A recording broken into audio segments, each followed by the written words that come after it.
Hi, I'm Steve Carlson. I'll be running a write-in campaign in your state on November 8th, so don't forget to vote, check write-in, and spell my name Stevecarlson for President of the United States. I'm taking the necessary steps in each state to make sure those votes are counted. Now, being write-in, I don't get invited really to a debate in front of you, but I think now is the time we need a Lincoln-Douglas debate. That great debate between two guys from Illinois that changed the course of our history at a fateful hour. Since we can't have that Lincoln-Douglas debate, and to be quite honest, those 7 debates were very long, and very few people heard them, and yet they shaped this nation. I want to do what is second best. I have here the writings of Abraham Lincoln himself from the Library of America.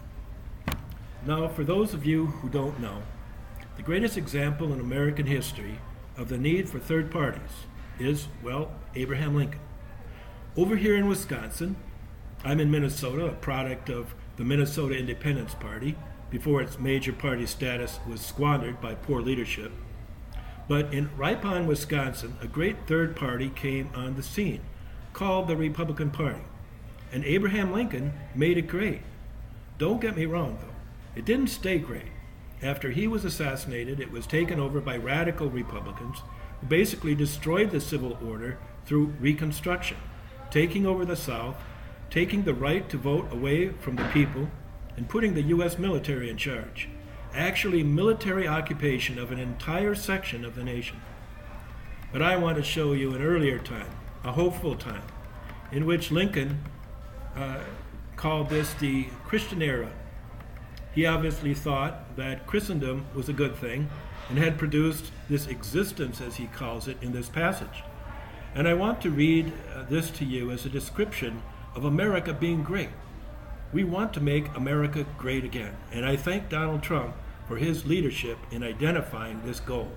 And Lincoln, the great third-party leader who appeared in our presidency at a time to save the country, is all about making America great again, just like the cat. Lincoln is a master orator and is right on point. So I'm not going to interject much of my own thinking into this, maybe for emphasis. So just sit back and listen to a master. In the great journal of things happening under the sun, we, the American people, find our account running under date of the 19th century of the Christian era. We find ourselves in the peaceful possession of the fairest portion of the earth as regards extent of territory, fertility of soil, and salubrity of climate. Healthy climate. We find ourselves under the government of a system of political institutions conducing more essentially to the ends of civil and religious liberty than any of which the history of former times tells us.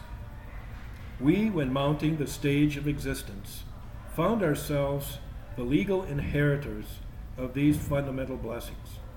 We toiled not in the acquirement or establishment of them. They are a legacy bequeathed us by a once hardy, brave, and patriotic, but now lamented and departed race of ancestors.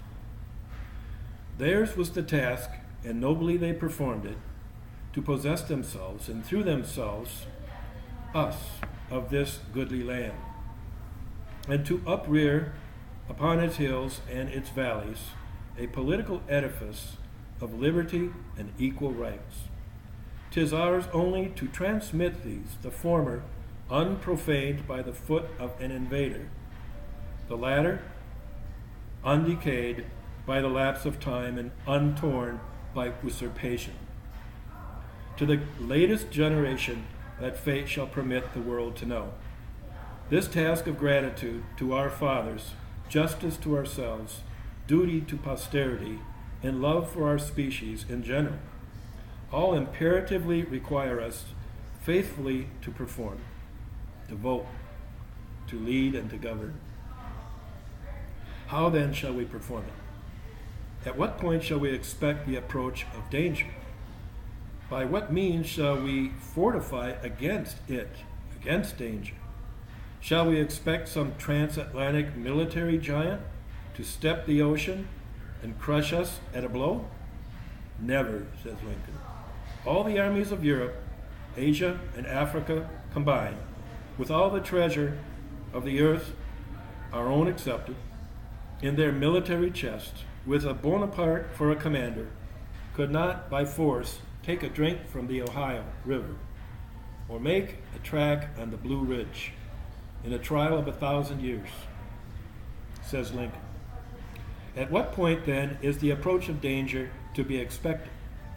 I answer, if it ever reach us, it must spring up amongst us. It cannot come from abroad. If destruction be our lot, we must ourselves be its author and finisher. As a nation of free men, we must live through all time or die by suicide. I hope I am not over-wary, says Lincoln. But if I am not, there is, even now, something of ill omen amongst us. I mean the increasing disregard for law which pervades the country, the growing disposition to substitute the wild and furious passions in lieu of the sober judgment of courts, and the worse than savage mobs for the executive ministers of justice. This disposition is awfully fearful in any community, and that it now exists in ours, though grating to our feelings to admit, it would be a violation of the truth and an insult to our intelligence to deny accounts of outrages committed by mobs. Form the everyday news of the times. They have pervaded the country from New England to Louisiana. They are neither peculiar to the eternal snows of the former nor the burning suns of the latter. They are not the creature of climate, neither are they confined to the slaveholding or the non-slaveholding states. Alike they spring up among the pleasure-hunting masters of southern slaves and the order-loving citizens of the land of steady habits. Whatever then their cause may be, it is common to the whole country. It would be tedious as well as useless to recount the horrors of all of them. Those happening in the state of Mississippi and at St. Louis are perhaps the most dangerous in example and revolting to humanity. Now, you're going to be surprised by what he says is happening in Mississippi, so please listen closely. It's not what you often get in our history books. In the Mississippi case, they first commenced by hanging the regular gamblers, a set of men certainly not following for a livelihood a very useful or very honest occupation, but one which, so far from being forbidden by the laws, was actually licensed by an act of the legislature, and we do that now, passed but by a single year before. Next, Negroes, suspected of conspiring to raise an insurrection. Now, many of these, I'm sure, were free black people, and not necessarily slaves, who were caught up and hanged in all parts of the state. Then white men, supposed to be in league with the Negroes.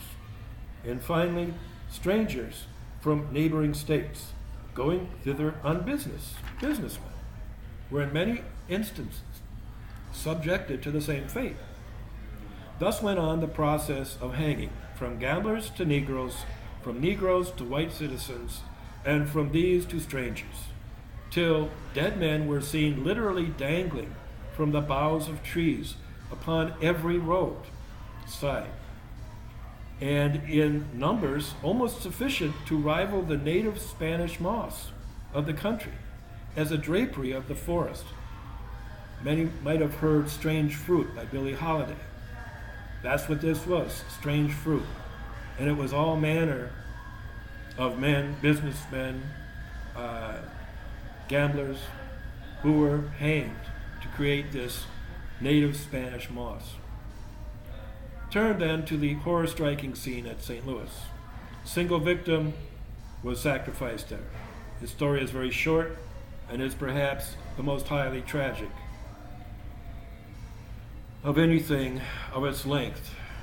the kind of thing that might give you PTSD, that has ever been witnessed in real life. A mulatto man by the name of McIntosh was seized in the street, dragged to the suburbs of the city, chained up to a tree, and actually burned to death, and all within a single hour from the time he had been a free man, attending to his own business and at peace with the world. Such are the effects of mob law. Now we're talking about law and order. We're talking about police-community relations. And such are the scenes becoming more and more frequent in this land so lately famed for love of law and order, and the stories of which have even now grown too familiar to attract anything more than an idle remark. But you are perhaps ready to ask, what has this to do with the perpetuation of our political institutions? I answer, it has much to do with it. Its direct consequences are, comparatively speaking, but a small evil, and much of its danger consists in the proneness of our minds to regard its direct as its only consequences. But abstractly considered, the hanging of gamblers at Vicksburg was of but little consequence. They constitute a proportion of the population which is worse than useless in any community. A lot of gamblers might take offense at that, senior citizens. And their death, if no pernicious example be set by it, is never a matter of reasonable regret with anyone. If they were actually swept from the stage of existence by the plague or smallpox, honest men would perhaps be much profited. Again, very negative by the operation. So let me go on to what his point is. He's concerned that in the confusion usually attending such transactions, they will be as likely to hang or burn someone who is neither a gambler nor a murderer as one who is, and that acting upon the example they set, the mob of tomorrow may, and we have people who wanted this mob behavior, they call it Arab Spring, all around the world, and now it's boomeranging back to us. But the mob of tomorrow may and probably will hang or burn some of them by the very same mistake. And we see this happening all over the world to Christians and to non-Christians, including Muslims. Okay? And not only so, the innocent, those who have ever set their faces against violations of law in its every shape, along with the guilty, fall victim to the ravages of mob law. And thus it goes, step by step, till all the walls erected for the defense of persons and property of individuals are trodden down and disregarded. But all this even is not the full extent of the evil. By such examples, the instances of the perpetrators of such acts go unpunished. The lawless in spirit are encouraged to become lawless in practice, and having been used to no restraint, but dread of punishment, they thus become absolutely unrestrained. Having ever regarded government as their deadliest bane, they make a jubilee of the suspension of its operations, and pray for nothing so much as its total annihilation.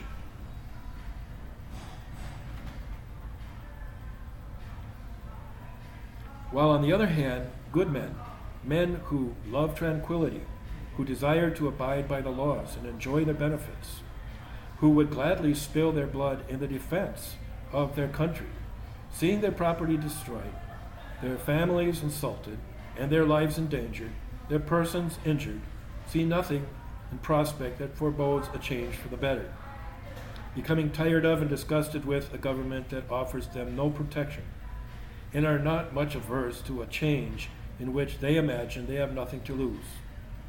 And how many people today are saying that? Thus then, by the operation of this mobocratic spirit, which all must admit is now abroad in the land, the strongest bulwark of any government, and particularly those constituted like ours, may effectually be broken down and destroyed. And I mean the attachment of the people, whenever this effect shall be produced among us, whenever the vicious portion of the population shall be permitted to gather in bands of hundreds and thousands, and burn churches, ravage and rob provision stores, throw printing presses into rivers, shoot editors, and hang and burn obnoxious persons at pleasure with impunity. Depend on it, this government cannot last. A house divided against itself. By such things, the feelings of the best citizens will become more or less alienated from it, and thus it will be left without friends, or with too few, or those few too weak, to make their friendship effectual. At such time and under such circumstances, men of sufficient talent and ambition will not be wanting to seize the opportunity, strike the blow, and overturn that fair fabric, which for the last half century, this is Lincoln in 1838, only about a half century after this country was founded, and about 25 to 30 years before the Civil War over which he would provide, how prophetic this actually is. In the last half century, it had been the fondest hope of the lovers of freedom throughout the world. He says, I know the American people are much attached to their government. I know they would suffer much for its sake.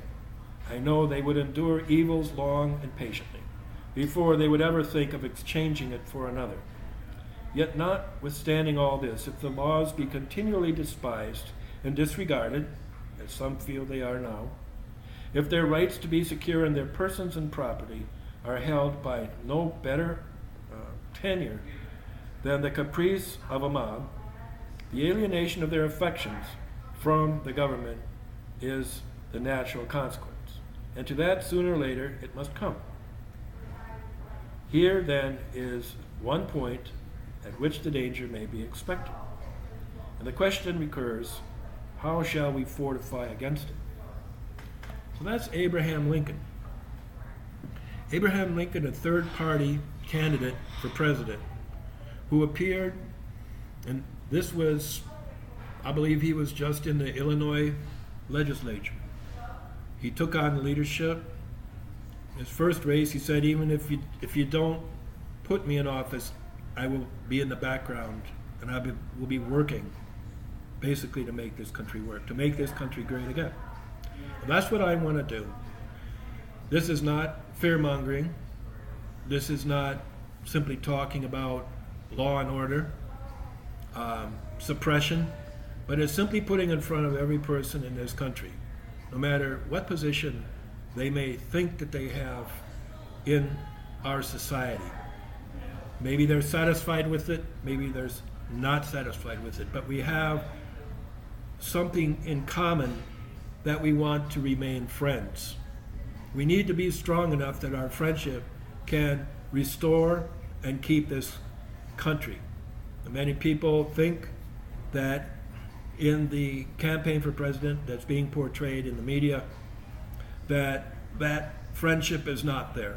It's very, very important that people stop just name calling and get back to the issue. What do we do now? How do we vote to make this country great again? Great again as Abraham Lincoln saw it, as it was loved by all. And yes, there's quite a history, and we need to talk about that. But for that, we need to look at the true history. And I have worked for that. I have worked for study of the full history of this country, including the history of the American Indians, of the European settlers, of the African slaves who were then free, the African Americans who were free. We want to study all of that. Chicano studies. What about Mexico? What about the Mexican border? And what was the role of Asian Americans? How can they contribute to making this country great again? All of that. So I don't want to belabor this. I want to stimulate your thought, and I hope that you'll talk to me on Twitter at Steve W. Carlson is my Twitter handle. I'd love to talk to you. Again, I'm Steve Carlson. I'm running for President of the United States as a write-in your state, and I approve this message. It's completely free. Thank you.